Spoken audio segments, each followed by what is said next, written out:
বৈষম্য বিরোধী আন্দোলন, সরকার পতন পরবর্তী অস্থিতিশীল পরিস্থিতির জেরে প্রায় এক মাস বন্ধ থাকার পর 18 আগস্ট থেকে খুলছে স্কুল, কলেজ ও বিশ্ববিদ্যালয়। প্রধান উপদেষ্টার নির্দেশনার পর শিক্ষা মন্ত্রণালয় এই সংক্রান্ত আদেশ জারি করেছে।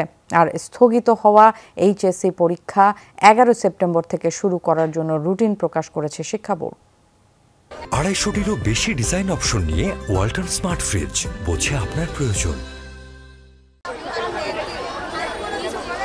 কোটা আন্দোলন থেকে সরকার পতন, নতুন অন্তর্বর্তী সরকার গঠন, প্রায় এক মাস বন্ধ শিক্ষা প্রতিষ্ঠান। এর মধ্যে প্রাথমিক বিদ্যালয় খুলে দেওয়া হলেও বন্ধ ছিল উচ্চ মাধ্যমিক থেকে বিশ্ববিদ্যালয় পর্যায়ে প্রতিষ্ঠানগুলো। পরিস্থিতি স্বাভাবিক হয়ে আসায় রোববার থেকে খুলে দেওয়া হচ্ছে এগুলো।